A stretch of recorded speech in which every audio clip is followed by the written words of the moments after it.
123 auto addicts എന്ന എൻ്റെ YouTube ചാനലിലേക്ക് എല്ലാവർക്കും സ്വാഗതം. എൻ്റെ പേര് ബിനീഷ്, ഞാനൊരു പത്തനംതിട്ടക്കാരനാണ്. ഇന്ന് നമ്മളൊരു യൂസർ റിവ്യൂമായിട്ടാണ് വന്നിരിക്കുന്നത്. റെനോൾട്ടിൻ്റെ ക്വിഡ് എന്ന വാഹനമാണ്. ഒരു 4000 കിലോമീറ്റർ ഓടിച്ച് എൻ്റെ എക്സ്പീരിയൻസ് ആണ്. 2024 എടുത്ത വാഹനമാണ്. ഇതിൻ്റെ ഒരു തുടക്കക്കാരൻ എന്ന നിലയിൽ ഒരു വാഹനം മേടിക്കുമ്പോൾ റെനോൾട്ട് ക്വിഡ് നമുക്ക് വാല്യൂ ഫോർ മണി ആണോ എന്നുള്ളതാണ് നമ്മൾ ഇന്ന് ചർച്ച ചെയ്യാൻ പോകുന്നത്. അപ്പോൾ നമുക്ക് ഇതിൻ്റെ ലുക്കിൽ നിന്ന് തന്നെ പറഞ്ഞു വരാം. ഫസ്റ്റ് ഓഫ് ഓൾ, ഇതുമായിട്ട് കോമ്പാക്റ്റ് ചെയ്യുന്ന മറ്റു വാഹനങ്ങളെ വെച്ച് നോക്കുമ്പോൾ ഇതിനെ എടുത്തു പറയേണ്ട കാര്യം ഇതിൻ്റെ ലുക്ക് തന്നെയാണ്. എനിക്ക് മറ്റു വാഹനങ്ങൾക്കൊന്നും ഇത്രയും ഒരു ഹെവി വാഹനമായിട്ട് എനിക്ക് ഫീൽ ചെയ്തിട്ടില്ല. എല്ലാം ഒരു ചെറിയ വാഹനം, ഒരു എൻട്രി ലെവൽ കാർ എന്ന നിലയിൽ ഇത് അത്യാവശ്യം ഒരു വലിയ SUV കാറിൻ്റെ ഒരു ലുക്ക് തരുന്നുണ്ടെന്ന് തന്നെ പറയേണ്ടതായിരിക്കുന്നു. അതിൽ എടുത്തു പറയേണ്ട ഇതിൻ്റെ ഗ്ലാസ് ഏരിയയാണ്. അത്യാവശ്യം വലിയൊരു ഗ്ലാസ് ഏരിയയാണ് ഈ വാഹനത്തിന് വരുന്നത്. അവിടെ ഒരു വൈപ്പർ ബ്ലേഡ് മാത്രമാണ് ഈ വാഹനത്തിൽ വരുന്നത്. മറ്റു വാഹനങ്ങളിലൊക്കെ ഒരു 2 വൈപ്പർ ബ്ലേഡ് വെച്ച് കാണുന്നുണ്ട്. എന്നാൽ ഈ വാഹനത്തിന് ഒരു വൈപ്പർ ബ്ലേഡ് മാത്രമാണ് കമ്പനി കൊടുത്തിട്ടുള്ളത്. അതെന്തുകൊണ്ടാണെന്ന് അറിയത്തില്ല, പക്ഷേ അതൊരു പോരായ്മയായിട്ടൊന്നും പറയാനില്ല. അത്യാവശ്യം നല്ല രീതിയിൽ കവർ ചെയ്യുന്നുണ്ട്, നല്ല വിസിബിലിറ്റി തരുന്നുണ്ട്, അത് പ്രശ്നമില്ല. പിന്നെ ഈ ഭാഗത്ത് പറയുകയാണെങ്കിൽ ഒരു വാഷർ ഈ വാഹനത്തിന് വരുന്നുണ്ട്. പിന്നെ പറയുകയാണെങ്കിൽ ഇതിൻ്റെ ബോണറ്റിൻ്റെ ഭാഗത്തുനിന്ന് ഈ ക്യാരക്ടർ ലൈനും ഈ ബൾജിങ്ങും ഒക്കെ തന്നെ ഈ വണ്ടിക്ക് അത്യാവശ്യം ഒരു വലുപ്പം ഫീൽ ചെയ്യുന്നുണ്ട്. ദൂരെ നിന്ന് ഓടിയൊക്കെ വരുമ്പോൾ ഇതിൻ്റെ തന്നെ സഹോദര വാഹനമായ കൈഗറിനെയൊക്കെ ഓർമ്മിപ്പിക്കുന്ന രീതിയിലാണ് ഇതിൻ്റെ ഒരു ലുക്ക് വരുന്നത്. അതിന് എടുത്തു പറയേണ്ട ഒരു കാര്യം എന്ന് പറഞ്ഞാൽ ഈ കമ്പനിയുടെ ഡിസൈൻ്റെ മികവ് തന്നെയാണ്. 3 കമ്പനികൾ ചേർന്നാണ് ഈ വാഹനം ഡിസൈൻ ചെയ്തിട്ടുള്ളത്. ഒന്ന് റെനോൾട്ടും നിസാനും മിസ്തുബുഷിയും ചേർന്നാണ് ഈ വാഹനത്തിൻ്റെ ഡിസൈൻ. ചൈനയിൽ അവതരിപ്പിച്ച ഒരു വാഹനത്തിൻ്റെ ലുക്ക് തന്നെയാണ് ഈ വാഹനത്തിന് കൊടുത്തിട്ടുള്ളത്. പുതിയ വാഹനം 2019 തൊട്ട് ഇങ്ങോട്ട് വരുന്ന വാഹനങ്ങൾക്കെല്ലാം DRL വരുന്നുണ്ട്. അപ്പോൾ ഈ DRLൻ്റെ ഭാഗത്തോട് തന്നെ ഇൻറ്റിഗ്രേറ്റ് ചെയ്ത് തന്നെ ഇൻഡിക്കേറ്റേഴ്സ് കൊടുത്തിട്ടുണ്ട്. DRL കത്തി നിൽക്കുന്നത് കാണാൻ വളരെ മനോഹരമായിട്ടുണ്ട്. പിന്നെ ഇതിൻ്റെ ഗ്രില്ലാണ്. ഈ വാഹനത്തിന് ഏറ്റവും അനുയോജ്യമായ രീതിയിലാണ് ഇതിൻ്റെ ഗ്രില്ല് കൊടുത്തിരിക്കുന്നത്. റെനോൾട്ടിൻ്റെ തന്നെ ലോഗോ അവിടെ പ്ലേസ് ചെയ്തിട്ടുണ്ട്. അവരുടെ വലിയ വാഹനങ്ങളിൽ, അതായത് ഡസ്റ്റർ പോലെയുള്ള വലിയ വാഹനങ്ങളിൽ കൊടുത്തിരിക്കുന്ന അതേ ലോഗോ തന്നെയാണ് ഈ വാഹനത്തിനും കൊടുത്തിരിക്കുന്നത്. പിന്നെ എടുത്തു പറയേണ്ടത് ഇതിൻ്റെ ഹെഡ്ലൈറ്റിൻ്റെ യൂണിറ്റിനെ പറ്റിയിട്ടാണ്. നമ്മൾ ഹാരിയർ തൊട്ട് ഇങ്ങോട്ടുള്ള എല്ലാ വാഹനങ്ങളിലും കണ്ടുവരുന്ന ഒരു കാഴ്ചയാണ് വാഹനത്തിൻ്റെ ഹെഡ്ലാമ്പ് കുറച്ച് താഴേക്കാക്കി കൊടുത്തിരിക്കുന്നത്. അത് വളരെ മനോഹരമായിട്ട് തന്നെ ഈ വാഹനത്തിലും റെനോ ഉൾക്കൊള്ളിച്ചിരിക്കുന്നു. ഇവിടെ നമുക്കൊരു എയർ ഡാം കാണാം. കമ്പനിയായിട്ട് തന്നെ ഒരു ലിപ്പും കാര്യങ്ങളും ഒക്കെ ഈ വാഹനത്തിന് വരുന്നുണ്ട്. ഇത് നമ്മൾ അഡീഷണൽ ആഫ്റ്റർ മാർക്കറ്റ് വെച്ചതാണ്. വാഹനത്തിന് കുറച്ചുകൂടെ ഒരു പ്രീമിയം ലുക്ക് കൊടുക്കാൻ വേണ്ടിയിട്ട് നമ്മൾ ആഫ്റ്റർ മാർക്കറ്റ് വെച്ചതാണ്. അപ്പോൾ ഇത്രയൊക്കെയാണ് ഇതിൻ്റെ ഫ്രണ്ട് ഭാഗത്തെ പറ്റി പറയാനുള്ളത്. ഇനിയിപ്പോൾ നമ്മൾ ഇതിൻ്റെ വശക്കാഴ്ചയിലേക്ക് വരികയാണെങ്കിൽ ഇതിൻ്റെ വീലാർച്ചാണ്. അവിടെ കറുത്ത ഗ്ലാഡിംഗ് ഒക്കെ കൊടുത്ത് വളരെ മനോഹരമായിട്ട് തന്നെ പ്ലേസ് ചെയ്തിട്ടുണ്ട്. ആ ഗ്ലാഡിങ് ബ്ലാക്കും ചെയ്ത ഒരു SUV പ്രീമിയം കാറിൻ്റെ ഒക്കെ ഒരു ലുക്ക് കിട്ടത്തക്ക രീതിയിലാണ് അത് പ്ലേസ് ചെയ്തിട്ടുള്ളത്. പിന്നെ അവിടെ തന്നെ ഇൻഡിക്കേറ്റേഴ്സ് കൊടുത്തിട്ടുണ്ട്. അത് വളരെ അഡ്വാൻറ്റേജ് ആയിട്ട് തോന്നിയിട്ടുണ്ട്. കാരണം സൈഡിൽ നിന്ന് വരുന്ന വാഹനങ്ങൾക്കൊക്കെ വണ്ടി എങ്ങോട്ടാണ് ഇൻഡിക്കേറ്റർ ഇട്ട് തിരിയാൻ പോകുന്നതെന്ന് അറിയാൻ കഴിയും. പിന്നെ ഇതിൻ്റെ ടയർ സൈസിനെ പറ്റി പറയുകയാണെങ്കിൽ മുന്നേ ഉള്ള വാഹനങ്ങളിൽ 13 ഇഞ്ച് ടയർ ആയിരുന്നു വരുന്നത്. ഇപ്പോൾ അത് 14 ആക്കിയിട്ടുണ്ട്. ഇതിന് അലോയ് വീൽസ് കാര്യങ്ങളൊന്നും തന്നെ വരുന്നില്ല. ജസ്റ്റ് ഒരു വീൽ കപ്പ് മാത്രമാണ് ഈ വാഹനത്തിന് വരുന്നത്. ഫ്രണ്ട് ഡിസ്ക് ബ്രേക്കാണ് വരുന്നത്. ബാക്കിൽ ഡ്രം ബ്രേക്ക് വരുന്നുണ്ട്. പിന്നെ ഇതിൻ്റെ മിറർ ഫോൾഡബിൾ ആണ്. ഈ മിറർ ഇലക്ട്രോണിക്കലി അഡ്ജസ്റ്റ് ചെയ്യാൻ പറ്റുന്ന മിറേഴ്സോ കാര്യങ്ങളോ ഒന്നും തന്നെ ഈ വാഹനത്തിന് വരുന്നില്ല. മാനുവലി ഓപ്പറേറ്റ് ചെയ്യാവുന്ന സൈഡ് ഗ്ലാസ്സസ് ആണ് ഈ വരുന്നത്. പിന്നെ സൈഡിൽ അങ്ങനെ വശക്കാഴ്ചകളിൽ നോക്കുകയാണെങ്കിൽ എടുത്തു പറയത്തക്ക ക്യാരക്ടർ ലൈൻസോ കാര്യങ്ങളോ ഒന്നും തന്നെ ഈ വാഹനത്തിന് വരുന്നില്ല. പിന്നെ 1 ലിറ്റർ എഞ്ചിൻ്റെ ഒരു ബാഡ്ജിങ് ഈ വാഹനത്തിന് വരുന്നുണ്ട്. പിന്നെ ഇതിന് അത്യാവശ്യം നല്ല ഗ്രൗണ്ട് ക്ലിയറൻസ് ഉള്ളൊരു വാഹനമാണ്. മറ്റ് വാഹനങ്ങളെ അപേക്ഷിച്ച് ഒരു എൻട്രി ലെവൽ കാറിൽ അത്യാവശ്യം നല്ല ഗ്രൗണ്ട് ക്ലിയറൻസ് തരുന്നൊരു വാഹനമാണ്. 184 mm ആണ് ഇതിൻ്റെ ഗ്രൗണ്ട് ക്ലിയറൻസ് വരുന്നത്. പുറയിലും അതുപോലെ തന്നെ അത്യാവശ്യം നല്ല ക്യാരക്ടർ തരുന്ന ഒരു വീലാർച്ച് കാര്യങ്ങളൊക്കെ തന്നെയാണ് ഈ വാഹനത്തിന് വരുന്നത്. പിന്നെ ബാക്കിലേക്ക് വരികയാണെങ്കിൽ ഇതിൻ്റെ ടെയിൽ ലൈറ്റിനെ പറ്റി ഫുള്ളി LED ലൈറ്റ്സ് ആണ് ഈ വാഹനത്തിന് വരുന്നത്. അതിനകത്ത് തന്നെ ഇൻഡിക്കേറ്റേഴ്സും റിവേഴ്സ് ലൈറ്റും കാര്യങ്ങളും എല്ലാം തന്നെ ഉൾക്കൊള്ളിച്ചിരിക്കുന്നു. വലിയ പ്രീമിയം കാറുകളിൽ വരുന്ന ലൈറ്റ് കാര്യങ്ങളൊന്നുമില്ല. ഒരു സാധാ ഒരു എൻട്രി ലെവൽ കാറിന് വരുന്ന രീതിയിൽ അത്യാവശ്യം മനോഹരമായി തന്നെ അത് പ്ലേസ് ചെയ്തിട്ടുണ്ടെന്ന് പറയണം. പിന്നെ ഇതിൻ്റെ ബാക്ക് സൈഡിലേക്ക് വരികയാണെങ്കിൽ നമുക്ക് എടുത്തു പറയേണ്ടത് ഇതിൻ്റെ പ്രത്യേകിച്ച് കാര്യമായിട്ടുള്ള കാര്യങ്ങളൊന്നും തന്നെ വരുന്നില്ല. റെനോൾട്ടിൻ്റെ ഒരു ബാഡ്ജിങ് വരുന്നുണ്ട്. ഇവിടെ ഒരു ചെറിയ ലോഗോ റെനോൾട്ടിൻ്റെ കൊടുത്തിട്ടുണ്ട്. ക്വിഡ് എന്നൊരു ബാഡ്ജിങ് വരുന്നുണ്ട്. പിന്നെ ഇതിൻ്റെ ഡിക്കി പറ്റി പറയുകയാണെങ്കിൽ മുന്നേ ഉള്ള വാഹനങ്ങളിൽ 300 ലിറ്റർ ആയിരുന്നു ഇതിൻ്റെ ഡിക്കി സ്പേസ് വരുന്നത്.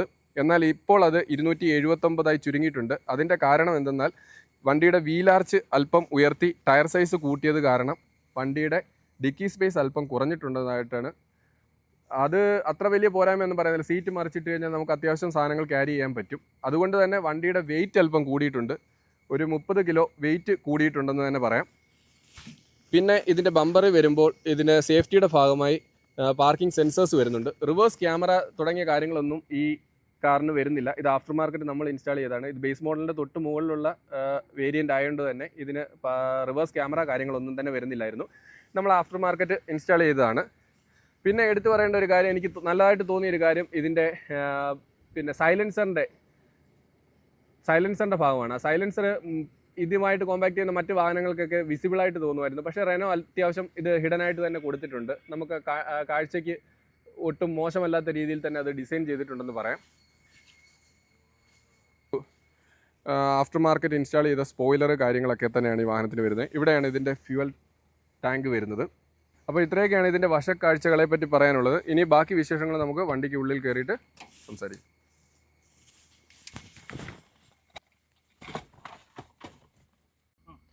അപ്പോൾ ഇതാണ് വണ്ടിക്കുള്ളിലെ വിശേഷങ്ങൾ. ഫുള്ളി ബ്ലാക്കിനായിട്ടുള്ള ഒരു ഇൻറ്റീരിയറാണ് ഈ വാഹനത്തിന് വരുന്നത്. അതിലെടുത്ത് പറയേണ്ടത് ഇനിയിപ്പോൾ നമുക്ക് ഇതിൻ്റെ ഇൻസ്ട്രുമെൻറ്റ് ക്ലസ്റ്ററിൽ നിന്ന് തുടങ്ങാം. അപ്പോൾ നമുക്ക് ഇതിൻ്റെ ഇൻസ്ട്രുമെൻറ്റ് ക്ലസ്റ്ററിൽ നിന്ന് തുടങ്ങാം. അത്യാവശ്യം നല്ല വിസിബിളായിട്ടുള്ള ഒരു ഇൻസ്ട്രുമെൻറ്റ് ക്ലസ്റ്ററാണ് വരുന്നത്. ഫുള്ളി ഡിജിറ്റലാണ് ഈ വാഹനത്തിൻ്റെ ഇൻസ്ട്രുമെൻറ്റ് ക്ലസ്റ്റർ വരുന്നത്. അതിൽ RPM വരുന്നുണ്ട്, വണ്ടിയുടെ ഫ്യൂവലിൻ്റേത്, വണ്ടിയുടെ ടെമ്പറേച്ചർ, അങ്ങനെയുള്ള കാര്യങ്ങൾ. പിന്നെ മറ്റ് വാഹനങ്ങളിലൊന്നും കാണാത്ത ഒരു കാര്യം ഈ വാഹനത്തിന് ഞാൻ കണ്ടിട്ടുള്ളത്, ഇതിനകത്ത് ടയർ പ്രഷർ നമുക്ക് സെറ്റ് ചെയ്യാൻ കഴിയും. പിന്നെ ട്രിപ്പ് അങ്ങനെയുള്ള തുടങ്ങിയ കാര്യങ്ങൾ മോഡ് എല്ലാം അഡ്ജസ്റ്റ് ചെയ്യാൻ പറ്റുന്ന രീതിയിലുള്ള ഒരു ഇൻസ്ട്രുമെൻറ്റ് ക്ലസ്റ്ററാണ്. അങ്ങനെ കാര്യമായിട്ടൊന്നുമില്ല, എന്നാൽ ഒരു എൻട്രി ലെവൽ കാറിന് അത്യാവശ്യം പ്രീമിയം ലുക്കിൽ തന്നെയുള്ള ഒരു ഇൻസ്ട്രുമെൻറ്റ് ക്ലസ്റ്ററാണ് ഈ വാഹനത്തിന്. പിന്നെ എടുത്തു പറയേണ്ടതായിട്ടുള്ളത് ഈ വാഹനത്തിൻ്റെ സ്റ്റിയറിംഗ് വീലിനെ പറ്റിയിട്ടാണ്. ഇപ്പോഴത്തെ പ്രീമിയം കാറുകളിലൊക്കെ കാണുന്ന ടൈപ്പിലുള്ള ഒരു സ്റ്റിയറിംഗ് വീലാണ് ഈ വാഹനത്തിന് വരുന്നത്. അതിൽ കാര്യമായിട്ടുള്ള കാര്യങ്ങളൊന്നും തന്നെ ഇല്ല. മ്യൂസിക് അഡ്ജസ്റ്റ് ചെയ്യുകയോ പിന്നെ കോൾ ആൻസർ ചെയ്യാനുള്ള ബട്ടണോ കാര്യങ്ങളോ ഒന്നും തന്നെ വരുന്നില്ല. അതിൻ്റെ സെൻറ്റർ ഭാഗത്തായിട്ട് അതിൻ്റെ ഹോണ് കൊടുത്തിരിക്കുന്നു. പിന്നെ റെനോൾട്ടിൻ്റെ ലോഗോ, അതിന് ചുറ്റും ഒരു ക്രോം ഫിനിഷ് കാര്യങ്ങളൊക്കെ തന്നെ കൊടുത്തിരിക്കുന്നു. അതിൽ എയർ ബാഗിൻ്റെ ലേബൽ കാണാം. പിന്നെ ഈ ഭാഗത്തേക്ക് വരികയാണെങ്കിൽ അതിൻ്റെ ഒരു AC വെൻറ്റ്, ഈ ഭാഗത്തേക്കും 2 AC വെൻറ്റ് കൊടുത്തിട്ടുണ്ട്. ഇവിടേക്കും ഒരു AC വെൻറ്റ് കാര്യങ്ങളൊക്കെ കൊടുത്തിട്ടുണ്ട്. പിന്നെ ഇതിൻ്റെ ടച്ച് സ്ക്രീൻ കമ്പനിയായിട്ട് വരുന്നത് 8 ഇഞ്ച് ടച്ച് സ്ക്രീൻ ആയിരുന്നു ഈ വാഹനത്തിന് വരുന്നത്. അതിനകത്ത് ആൻഡ്രോയിഡ് ഓട്ടോ, ആപ്പിൾ CarPlay അങ്ങനെ തുടങ്ങിയ കാര്യങ്ങളെല്ലാം തന്നെ ഈ വാഹനത്തിന് വരുന്നുണ്ടായിരുന്നു. പക്ഷേ റിവേഴ്സ് ക്യാമറ നമുക്ക് ആഫ്റ്റർ മാർക്കറ്റ് ഇൻസ്റ്റാൾ ചെയ്യാനുള്ള ബുദ്ധിമുട്ട് കാരണം നമ്മൾ ഈ പാനൽ മൊത്തത്തിലൊന്ന് ചേഞ്ച് ചെയ്ത് പുതിയ ഒരു ടച്ച് സ്ക്രീൻ കാര്യങ്ങളെല്ലാം പ്ലേസ് ചെയ്തിട്ടുണ്ട്. പിന്നെ ഈ വാഹനത്തിന് ഇൻബിൽറ്റായിട്ട് വരുന്നത് 2 സ്പീക്കേഴ്സ് മാത്രമാണ്. ബാക്കി സ്പീക്കേഴ്സ് കാര്യങ്ങളൊന്നും തന്നെ ഈ വാഹനത്തിൽ വരുന്നില്ല. അത് നമ്മൾ ആഫ്റ്റർ മാർക്കറ്റ് ഇൻസ്റ്റാൾ ചെയ്തിട്ടുണ്ട്. പിന്നെ ഇതിൻ്റെ പവർ വിൻഡോ സ്വിച്ചസ് വരുന്നത് മറ്റു വാഹനങ്ങളിലൊക്കെ റൈറ്റ് സൈഡിൽ ലെഫ്റ്റ് സൈഡിലുമായിട്ട് ഡോറിലാണ് വരുന്നത്. പക്ഷേ ഈ വാഹനത്തിന് എന്തുകൊണ്ടാണെന്ന് അറിയത്തില്ല. ഇതൊക്കെ മാറ്റേണ്ട സമയം എന്നെ അതിക്രമിച്ചു എന്ന് റെനോൾട്ടിനെ ഒന്നുകൂടെ ഓർമ്മിപ്പിച്ചുകൊണ്ട് അത്യാവശ്യം നല്ല റെസ്പോണ്ട് തരുന്ന ഒരു പവർ വിൻഡോ സ്വിച്ചസും കാര്യങ്ങളും ഒക്കെ തന്നെയാണ്. അതിലൊന്നും നമുക്കൊരു കുറ്റം പറയാനില്ല. പിന്നെ ഇവിടെയാണ് അതിൻ്റെ സെൻട്രൽ ലോക്കിൻ്റെ സ്വിച്ച് വരുന്നത്, ഹസാർഡ് ലൈറ്റ് കാര്യങ്ങൾ. പിന്നെ ഇതിൻ്റെ AC ആണ്. സാധാ കാറുകളിൽ കണ്ടുവന്നിട്ടുള്ള AC സ്വിച്ചസ് കാര്യങ്ങളൊക്കെയാണ്. ഓട്ടോമാറ്റിക് ക്ലൈമറ്റ് കൺട്രോളോ കാര്യങ്ങളോ ഒന്നും തന്നെ ഈ വാഹനത്തിൽ വരുന്നില്ല. ഒരു എൻട്രി ലെവൽ കാറിൽ നിന്ന് നമ്മൾ അത്രയൊക്കെ തന്നെ പ്രതീക്ഷിച്ചാൽ മതിയാവും. ഇതിൻ്റെ സ്വിച്ച് നോർമൽ സ്വിച്ചസ് കാര്യങ്ങളൊക്കെ തന്നെയാണ്. ഒരു കുഞ്ഞു വാഹനമായതുകൊണ്ട് തന്നെ അത്യാവശ്യം ക്യാബിനകം പെട്ടെന്ന് തന്നെ തണുക്കുന്ന ഒരു AC ആണ് ഈ വാഹനത്തിന് കൊടുത്തിട്ടുള്ളത്.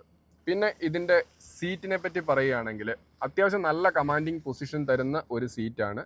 നമുക്ക് ഈ വാഹനത്തിൻ്റെ സീറ്റ് നമുക്ക് കാര്യമായിട്ടുള്ള കാര്യങ്ങളൊന്നുമില്ല, ജസ്റ്റ് മുന്നോട്ടും പുറമോട്ടും ആക്കാൻ കഴിയും. ബാക്കിലേക്ക് ചരിച്ചിടാനും കാര്യങ്ങൾക്കൊക്കെ മാത്രമേ പറ്റത്തുള്ളൂ. പ്രീമിയം കാറുകളിൽ കാണുന്ന കാര്യങ്ങളൊന്നും തന്നെ ഈ വാഹനത്തിനുള്ളിൽ വരുന്നില്ല. അത്യാവശ്യം നല്ല കമാൻഡിങ് പൊസിഷൻ തരുന്ന ഒരു സീറ്റാണ്. അത്യാവശ്യം നമ്മളൊരു ലോങ് ഒക്കെ ഓടിയിട്ട് ഞാൻ ഈ വാഹനത്തിൽ ഒരു 140-150 വൺ സൈഡൊക്കെ ഓടി തിരിച്ച് വീട്ടിലെത്തുമ്പോൾ എനിക്ക് ഇതുമായിട്ട് കിടപിടിക്കുന്ന മറ്റ് വാഹനങ്ങളിലൊക്കെ യാത്ര ചെയ്തപ്പോൾ എനിക്ക് അത്യാവശ്യം നെക്ക് പെയിന്, കാലിനൊക്കെയുള്ള പെയിന് കാര്യങ്ങളൊക്കെ ഉണ്ടായിട്ടുണ്ട്. പക്ഷേ എന്താണെന്ന് അറിയില്ല, ഈ വാഹനത്തിൻ്റെ സീറ്റിംഗ് എനിക്ക് ഭയങ്കരമായിട്ട് ഇഷ്ടപ്പെട്ടിട്ടുള്ള ഒരു കാര്യമാണ്. അത് എടുത്തു പറയേണ്ട ഒരു കാര്യം തന്നെയാണ്. പിന്നെ ഇതിൻ്റെ സ്റ്റോറേജിനെ പറ്റി പറയുകയാണെങ്കിൽ ഇവിടെ ഒരു സ്റ്റോറേജ് വരുന്നുണ്ട്. ഇവിടെ ഇത് എന്തിനുള്ളതാണെന്ന് എനിക്ക് മനസ്സിലായിട്ടില്ല. ഇവിടെ അത്യാവശ്യം സ്റ്റോറേജ് സ്പേസ് കാര്യങ്ങളൊക്കെ തന്നെയുണ്ട്. പിന്നെ ഇതിൻ്റെ ഗ്ലൗ ബോക്സ് അത്യാവശ്യം വലിപ്പമുള്ള ഒരു ഗ്ലൗ ബോക്സ് ആണ് ഈ വാഹനത്തിന് വന്നിട്ടുള്ളത്. മുന്നേ ഉള്ള വാഹനങ്ങൾക്ക് ഇവിടെ ഒരു ഗ്ലൗ ബോക്സ് വരുന്നുണ്ട്. അത് എടുത്ത് മാറ്റി ഇവിടെ ഇപ്പോൾ ഒരു എയർ ബാഗ് കാര്യങ്ങളെല്ലാം വരുന്നുണ്ട്. സേഫ്റ്റിയുടെ ഭാഗമായിട്ട് 2 എയർ ബാഗ്സ് ആണ് ഈ വാഹനത്തിന് വരുന്നത്. ഫ്രണ്ട് ഡോറിൽ ഒരു 1 ലിറ്ററിൻ്റെ ബോട്ടിൽ ക്യാരി ചെയ്യാൻ പറ്റാവുന്ന വിധത്തിൽ അവിടെയും ഒരു സ്റ്റോറേജ് സ്പേസ് കാര്യങ്ങളൊക്കെ തന്നെ ഈ വാഹനത്തിന് വരുന്നുണ്ട്. പിന്നെ ഒരു പോരായ്മ നമുക്ക് ലാസ്റ്റിൽ പറയാം. ഇപ്പം ഇതിൻ്റെ നല്ല വശങ്ങളെ പറ്റി പറയാം. അത്യാവശ്യം നല്ലൊരു സീറ്റിങ് കാര്യങ്ങളാണെന്ന് നേരത്തെ തന്നെ ഞാൻ പറഞ്ഞല്ലോ. പിന്നെ ഇത് നമ്മൾ ആഫ്റ്റർ മാർക്കറ്റ് ചെയ്താണ് ഈ സീറ്റ്. കുറച്ചുകൂടെ കുഷനിങ്ങും കാര്യങ്ങളും ഒക്കെ കൊടുത്ത് നമ്മൾ ആഫ്റ്റർ മാർക്കറ്റ് ചെയ്തതാണ്. പിന്നെ ഇതിൻ്റെ മിറർ നമുക്ക് ഓട്ടോമാറ്റിക് മിറേഴ്സ് കാര്യങ്ങളൊന്നുമല്ല വരുന്നത്. സാധാ ഒരു മിററാണ് വരുന്നത്. ഇവിടെ ഒരു റീഡിംഗ് ലൈറ്റ് കാര്യങ്ങൾ വരുന്നുണ്ട്, മൈക്ക് വരുന്നുണ്ട്, സൺവൈസർ വരുന്നുണ്ട്. അതിനകത്ത് ഗ്ലാസോ കാര്യങ്ങളോ ഒന്നും തന്നെ വരുന്നില്ല, ലൈറ്റ് കാര്യങ്ങളോ ഒന്നും തന്നെ വരുന്നില്ല. ഒരു സാധാ രീതിയിലുള്ള സൺവൈസർ കാര്യങ്ങളൊക്കെ തന്നെയാണ് ഈ വാഹനത്തിന് വരുന്നത്. പിന്നെ അത്യാവശ്യം റെസ്പോണ്ട് തരുന്ന ഒരു ഗിയർ ബോക്സ് ആണ് ഈ വാഹനത്തിന് വരുന്നത്. ഇതൊരു മാനുവൽ വാഹനമായതുകൊണ്ട് അത്യാവശ്യം നല്ല രീതിക്ക് റെസ്പോണ്ടുള്ള ഒരു ഗിയർ ബോക്സ് ഈ വാഹനത്തിന് വരുന്നുണ്ട്. പിന്നെ ഒരു 12 വോൾട്ടിൻ്റെ ചാർജിങ് സോക്കറ്റ് വരുന്നുണ്ട്. USB ഓക്സിലറി തുടങ്ങിയ കാര്യങ്ങളെല്ലാം തന്നെ ഈ ഭാഗത്തായിട്ട് വരുന്നുണ്ട്. പിന്നെ നോർമൽ വാഹനങ്ങളിലൊക്കെ കാണുന്ന പോലെയുള്ള ഇൻഡിക്കേറ്റർ, സ്വിച്ചസ്, വൈപ്പർ കാര്യങ്ങൾ എല്ലാം തന്നെ ഈ വാഹനത്തിനും അതേപോലെ തന്നെ കൊടുത്തിട്ടുണ്ട്.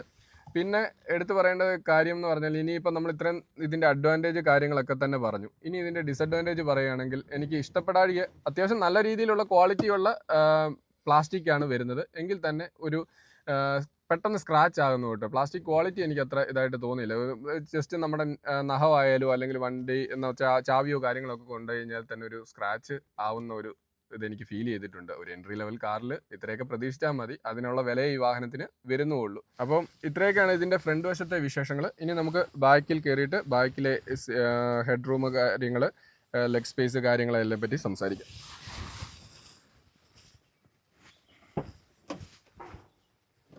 ഞാൻ ആദ്യം തന്നെ പറയാം, ഞാനൊരു 6.1 ഹൈറ്റുള്ള ഒരാളാണ്. അപ്പോൾ ഈ വാഹനത്തിൻ്റെ മാക്സിമം സീറ്റ് പുറമോട്ട് ഇട്ടിട്ടാണ് നമ്മൾ ഈ വീഡിയോ ഷൂട്ട് ചെയ്യുന്നത്.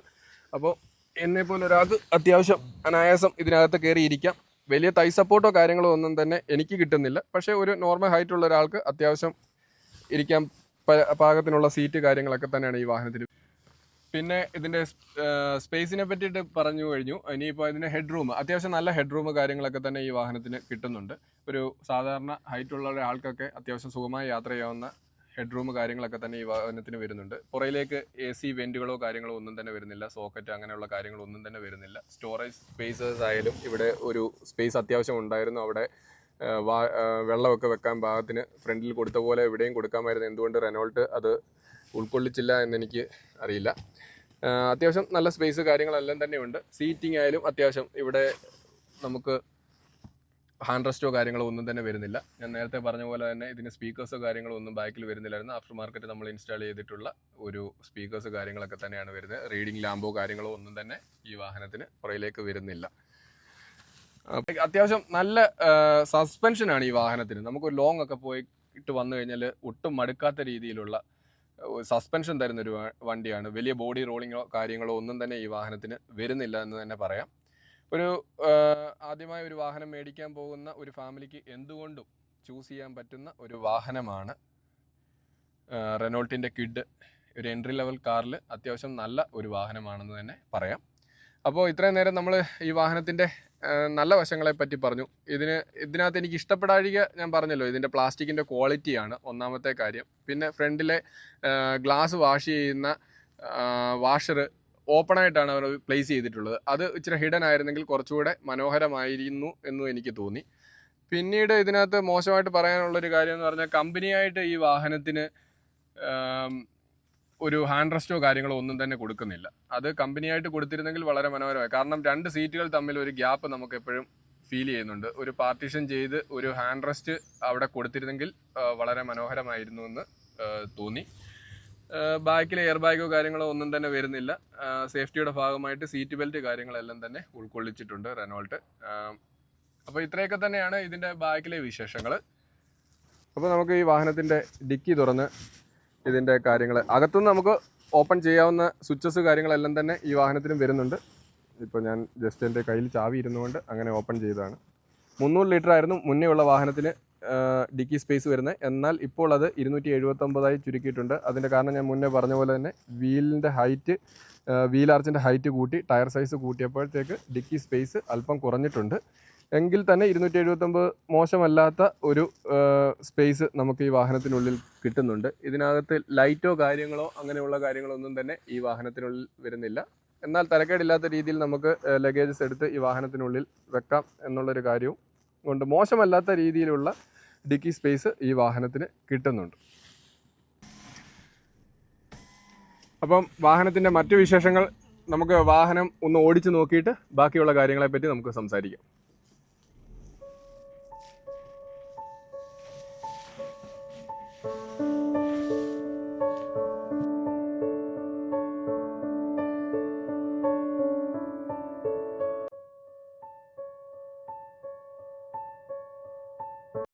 അപ്പോൾ നമുക്ക് വണ്ടിയുടെ പവർ മറ്റുള്ള കാര്യങ്ങളെ പറ്റിയിട്ട് വണ്ടി ഒന്ന് ഓടിച്ച് നോക്കി അത്യാവശ്യം ഒന്ന് കാല് കൊടുത്ത് വണ്ടി ഒന്ന് എടുത്തിട്ട് നമുക്ക് വണ്ടിയുടെ എൻജിൻ്റെ പവർ കാര്യങ്ങളെ പറ്റിയിട്ടൊക്കെ സംസാരിക്കാം. അപ്പോൾ ഇപ്പം തന്നെ നിങ്ങൾക്ക് കാണാവുന്ന ഒരു കാര്യമാണ്, ഈ റോഡിൽ തന്നെ നമുക്ക് ഈ വണ്ടിയുടെ ഗ്രൗണ്ട് ക്ലിയറൻസിനെ പറ്റിയിട്ട് നമുക്ക് സംസാരിക്കാം. അത്യാവശ്യം ഹൈറ്റുള്ളൊരു കട്ടിങ്ങും കാര്യങ്ങളും ഒക്കെ ഉള്ള ഒരു റോഡാണ്. അപ്പോൾ തന്നെ ഇതിൻ്റെ ഗ്രൗണ്ട് ക്ലിയറൻസിനെ പറ്റി നമുക്ക് മനസ്സിലാവും. നിങ്ങൾക്ക് ഈ വീഡിയോയിൽ എത്രമാത്രം മനസ്സിലാവുമെന്ന് അറിയത്തില്ല. അത്യാവശ്യം നല്ല ഹൈറ്റ്, ഹമ്പ് കാര്യങ്ങളെല്ലാം ഉള്ളൊരു റോഡാണിത്. അത്യാവശ്യം മോശം ഉള്ളൊരു റോഡിലാണ് ഈ വാഹനം ഇപ്പോൾ പൊയ്ക്കൊണ്ടിരിക്കുന്നത്. അപ്പോൾ തന്നെ അവിടെ അനായാസം നമുക്ക് ആ വാഹനം അവിടെ നിന്ന് എടുത്തുകൊണ്ട് പോകാൻ കഴിഞ്ഞു എന്നുള്ളത് അതിൻ്റെ ഗ്രൗണ്ട് ക്ലിയറൻസിനെ സൂചിപ്പിക്കുന്ന ഒരു കാര്യമാണ്. പിന്നെ ഈ വാഹനത്തിൻ്റെ എൻജിനെ പറ്റി പറയുകയാണെങ്കിൽ 1 ലിറ്റർ എൻജിനാണ് ഈ വാഹനത്തിന് വരുന്നത്. പെട്രോൾ എൻജിനാണ്. മാക്സിമം പവർ വരുന്നത് 67 bhpയും 5500 RPM. മാക്സിമം ടോർക്ക് എന്ന് പറയുന്നത് 91 Nm ടോർക്കും 4250 RPM വരുന്നു. മാനുവൽ ട്രാൻസ്മിഷൻ ഉള്ളൊരു വാഹനമാണ്. ഈ വാഹനത്തിന് കമ്പനി അവകാശപ്പെടുന്ന മൈലേജ് എന്ന് പറയുന്നത് 21 സംതിങ് ആണ്. അത്യാവശ്യം ഒരു എൻട്രി ലെവൽ കാറിൽ അത്യാവശ്യം പവർ കാര്യങ്ങളെല്ലാം തരുന്ന ഒരു വാഹനമാണ്. ഇതിൻ്റെ മിഡ് റേഞ്ച് തൊട്ടാണ് ഈ വാഹനത്തിന് അത്യാവശ്യം ഇതിൻ്റെ പവർ നമുക്ക് ഫീൽ ചെയ്യുന്നത്. ഒരു വാഹനത്തിനെയൊക്കെ നമുക്ക് ഓവർടേക്ക് ചെയ്യാൻ അത്യാവശ്യം കോൺഫിഡൻസ് തരുന്ന ഒരു എൻജിൻ തന്നെയാണ് ഈ വാഹനത്തിന് വരുന്നത്.